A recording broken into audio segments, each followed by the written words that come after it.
Gracias por acompañarnos nuevamente en esta emisión más de Réplica, el programa de análisis semanal. Gracias por los comentarios que nos hicieron llegar durante la semana. Provocó alboroto lo del tema del litio que comentamos aquí. Hablaron de varios lugares, pero no, lo de Reforma es una investigación del propio periódico Reforma, no de nosotros. No lo plagiaron. Hoy vamos a abordar el tema de vísperas de elecciones. Pues estamos ya prácticamente a la vuelta de la esquina. La próxima semana inician, el próximo domingo inicia ya la campaña constitucional para el gobierno del estado de Chihuahua, para la gobernatura de Chihuahua. Y vamos a abordar diferentes ángulos. Yo le pediría pues a Fernando Sandoval que en esta ocasión iniciara el tema, pues prácticamente ya a una semana, ¿no?, de iniciar el proceso, las campañas ya formalmente, ¿no? Una semana, un día. Una semana, un día, sí. No, claro, muchas gracias y nuevamente pues la oportunidad de aquí convivir con José Enríquez y con Martín Cermeño en este espacio de los informantes, en Réplica especialmente. Y yo le denomino a mi participación de hoy topes y topeteadores. Bueno, pero ¿por qué esa denominación? En principio uno esperaría de los políticos y de los partidos pues que tomaran decisiones racionales, beneficiosas, buenas para la población, y de esa manera yo como ciudadano, ustedes como ciudadanos, pues pudieran acudir a la urna y decir, pues realmente esas ofertas, esas soluciones representan mi voluntad popular y que la reflejo en la urna. Pero viendo cómo está la situación, uno se preguntaría si los partidos son capaces de presentar esas soluciones beneficiosas y racionales. Y se me hace que están a una distancia enorme. ¿Y por qué a una distancia enorme? Pues lo estamos viendo. Lo estamos viendo al interior de los partidos. No se ponen de acuerdo para llegar ni siquiera a proponer sin grandes broncas sus candidatos, que es normal. El conflicto es el corazón de los procesos políticos, de eso no nos queda duda, pero siempre estos se acompañan de negociaciones y equilibrios y nuevas disputas, pero siempre se tiende a ese equilibrio. Y ahorita vemos a los partidos, particularmente aquí en Chihuahua, en donde los acuerdos están lejanos.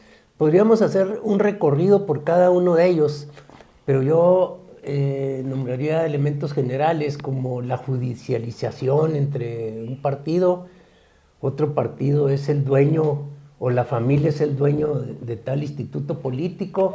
En otros casos las operaciones cicatrices no progresan porque no están de acuerdo con candidatos que consideran tránsfugas y que saltan de un lado para otro y que se les denomina chapulines.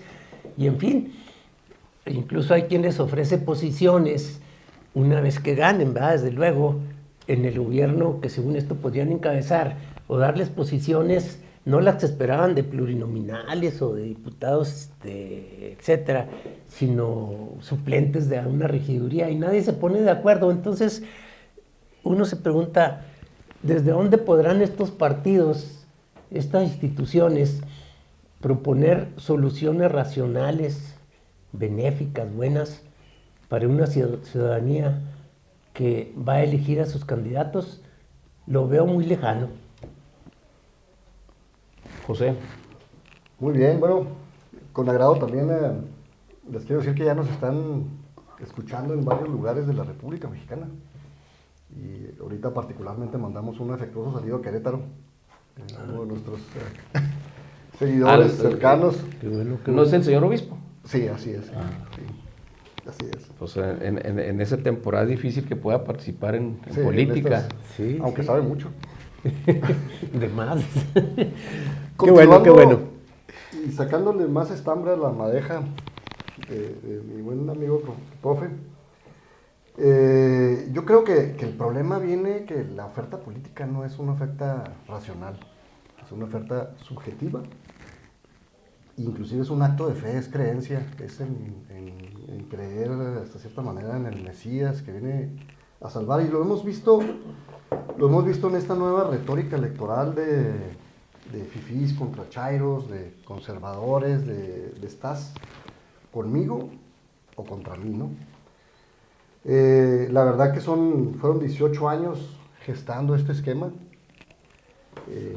que parecía que no iba a ningún lado, pero como todo embrión, nació, y ahora realmente la oposición a este movimiento no sabe qué hacer, ¿verdad?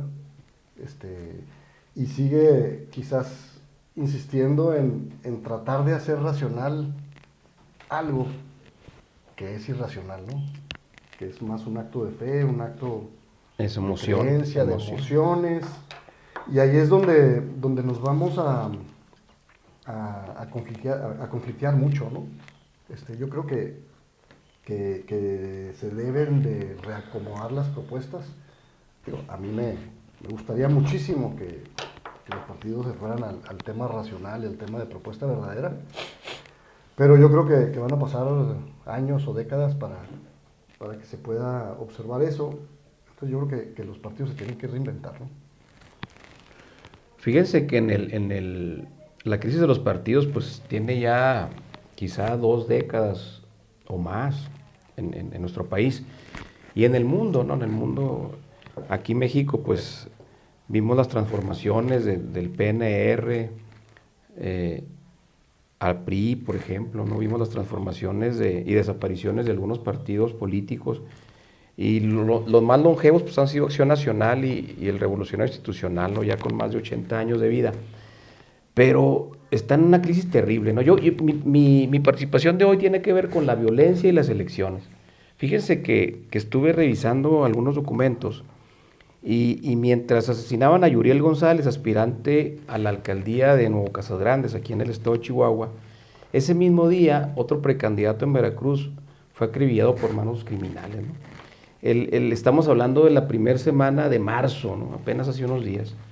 Este botón de muestra, desafortunadamente, confirma que la violencia electoral continúa latente en México y desde septiembre de 2020, cuando empezó el periodo de las elecciones, un total de 61 políticos y 78 servidores públicos sin militancia fueron asesinados. Y fíjense, para las campañas de 2018 fueron asesinados 153 políticos, de los cuales 48 aspiraban a algún cargo de elección, crímenes que a la fecha el 90% están impunes.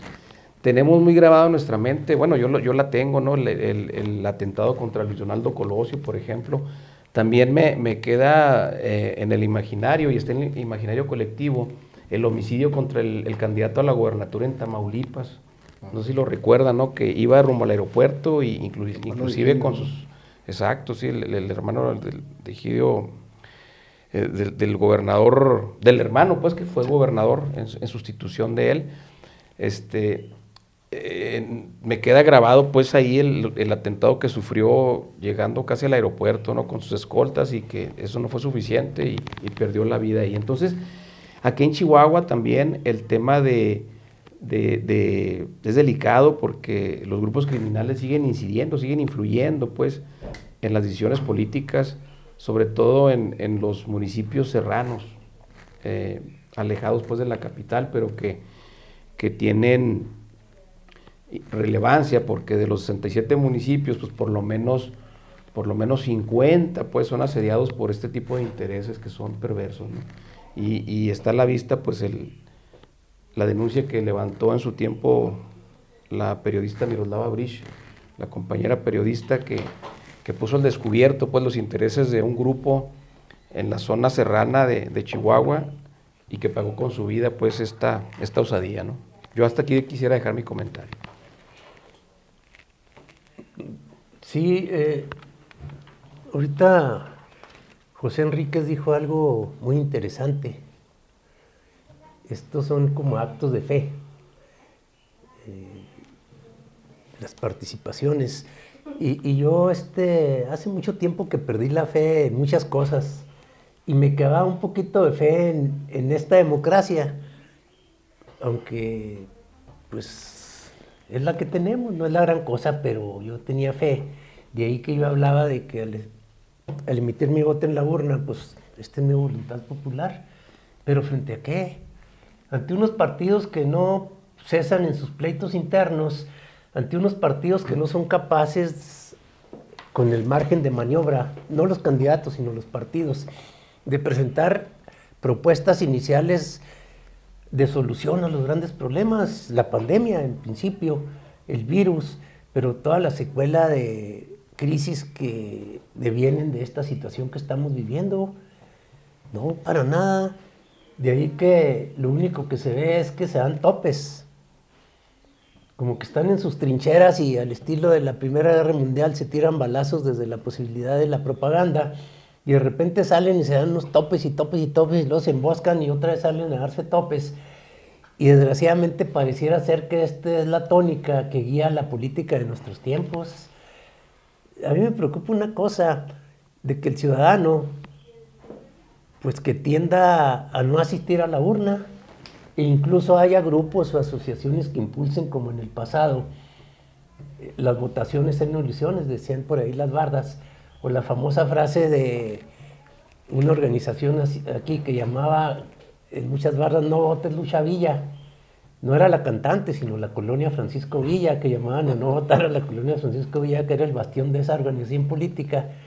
Entonces sí preocupa que se dé una situación en ese sentido, si los políticos se siguen dando topes y nada más aparecen topeteadores. Pues yo quisiera agregar 2 puntos. Una, el gran reto que tiene el INE de mantenerse estable y fuerte ante los embates tanto del mismo presidente como de todos los partidos políticos, ¿no? Tenemos el caso de Macedonio, que hubiera uno pensado que su candidatura hubiera caído por el tema de abusador de mujeres, y finalmente cae como Vito Corleone, ¿no? Por un tema meramente administrativo. Y el otro también tema, hablando de la institucionalidad, es el tema del chapulineo electoral, pero ahora los voy a sorprender, no hablo de los candidatos, hablo del chapulineo de la derecha, que mucho se le dice, que se ha pensado que la derecha está con el PAN, y si observa uno, la derecha está con el que le conviene, ¿no? Y vemos ahorita cómo empresarios pues se han estado brincando del PRI a Morena y de Morena al PAN y de todo. Entonces ese es un punto que hay que observar. Me di la tarea de buscar en Wikipedia sobre la derecha en México, y no se le atañe a ningún partido, se le atañe a las cámaras empresariales. Y es un tema que hay que reflexionarlo sobre realmente cuál es la filosofía de cada uno de los partidos, o ya se desdibujó. Eso es un tema, a lo mejor quedaría para reflexionar en un programa específico, ¿no? Muy bien. Pero sí es de pensar y de ver los grupos satelitales en la política. Yo creo que son igual de chapulineros que los mismos políticos, ¿eh? Sí, pues estamos hay una obra muy famosa de hace apenas unos 8 años, yo creo, ¿no? Del fin de las ideologías, de Fukuyama, en donde habla precisamente de eso, ¿no? Ya no alcanza a distinguir las propuestas del PRI o del PAN, porque son iguales, son idénticas, y dejan de lado pues el tema ideológico, más bien son propuestas muy específicas. Yo cierro pues con el comentario de la violencia, ¿no? Es seguro pues que si no tenemos tranquilidad durante este proceso electoral, pues todavía va a haber más convulsión social, ¿no? Hoy el proceso judicial o el proceso está judicializado ya antes de iniciar por el tema de Maru Campos, ¿no? Ya van al día de hoy 38 o 40 horas o más compareciendo pues la parte acusadora y la parte de defensa, ¿no? Y la parte acusada, en donde están revisando miles y miles de fojas,